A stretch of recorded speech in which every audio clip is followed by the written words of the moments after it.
ప్రభునామానికి స్తోత్రాలు.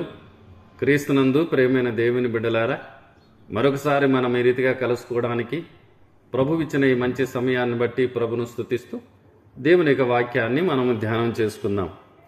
దావీదు కీర్తన భాగంలో 91వ కీర్తన భాగము 15వ వచనాన్ని నేను చదువుతాను, జాగ్రత్తగా వినండి.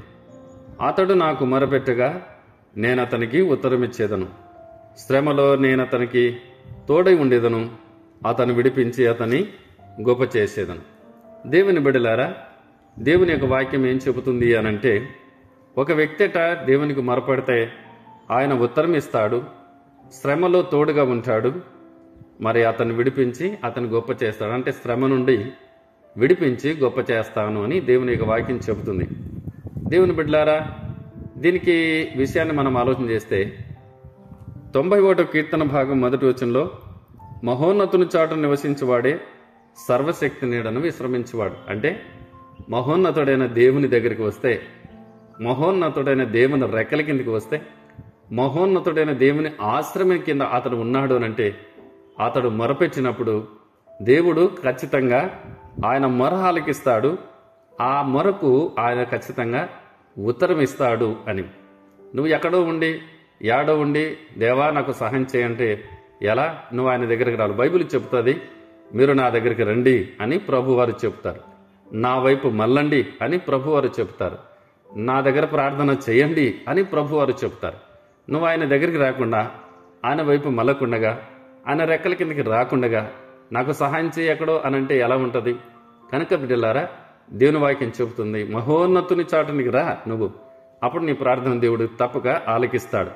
నీకు శ్రమ వచ్చినప్పుడు, బాధ వచ్చినప్పుడు, హింస వచ్చినప్పుడు ఖచ్చితంగా నీకు తోడుగా ఉంటాడని అంటున్నాడు కదా. శ్రమలో నేను అతనికి తోడు ఉండేదను అంటున్నాడు. నీకు శ్రమ వచ్చితే, బాధ వచ్చినా, ఏది పరిస్థితి వచ్చినా కూడా ఆయన నీకు తోడుగా ఉంటాడనే విషయాన్ని బైబిల్ గ్రంథం చెబుతుంది. ఉదాహరణకు షడ్రకు మేషకు అబేద్నెగోలు మరి నెబుకద్నెజరు చేయించిన ప్రతిమకు మ్రొకనందువలన భయంకరమైనటువంటి అగ్నిగుండములో పడవేయవలని శాసనము వారు బయలుదేరింది. అయితే వారు చూడండి, మరి దేనికి కూడా భయపడలేదు. దేవుడు మాకు తోడుగుంటాడు, శ్రమలో ఈ శ్రమ వచ్చింది, ఈ శ్రమలో తోడుగుంటాడని ధైర్యంగా ప్రియులారా రాజుకు ఉత్తరం ఇచ్చారు. వారిని అగ్నిగుండంలో పడేసినప్పుడు దేవాది దేవుడే ఆయన పరలోకము నుండి ఆ అగ్నిగుండంలోనికి ఏ వ్యక్తులైతే శ్రమలో అగ్నిగుండంలో పడారో ఆ వ్యక్తుల దగ్గరికి ఆయన దిగి వచ్చాడంతే. నెబుకద్నెజరు ఆశ్చర్యపోయాడు. 3 మనుషులు పాడేశాం, అయితే 4వ వ్యక్తి కనిపిస్తున్నాడు, దేవతల రూపాన్ని కలిగి ఉన్నాడు అని. చూశారా అండి? షడ్రకు మేషకు అబేద్నెగోలు భయంకరమైన శ్రమ వచ్చినప్పుడు దేవుడే దిగి వచ్చి వారికి తోడుగా ఉండి వారికి సహాయం చేశాడు. అగ్నిగుండము నుండి రక్షించాడండి, అగ్నిగుండము నుండి తప్పించాడండి. తప్పించి మరి షడ్రకు మేషకు అబేద్నెగోలు వారిని చూసి నెబుకద్నెజరు ఆశ్చర్యపోయి బయటికి రండి అని పిలిచాడు. బయటికి వచ్చిన తర్వాత ఆ దేవుణ్ణి మహిమపరచాడండి. అందుకే అతన్ని విడిపించి అతన్ని గొప్ప చేసేదను.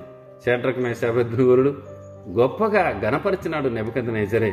కనుక దేవుని బిడ్డలారా, నువ్వు ఆయన చాటుకురా, ఖచ్చితంగా నువ్వు మొరపెడితే ఉత్తరం ఇస్తాడు, నీకు తోడుగా ఉంటాడు, నిన్ను విడిపించి గొప్ప చేస్తాడు. అటు కృప దేవుడు మనకు సహాయం చేయనుగాక. ఆమేన్.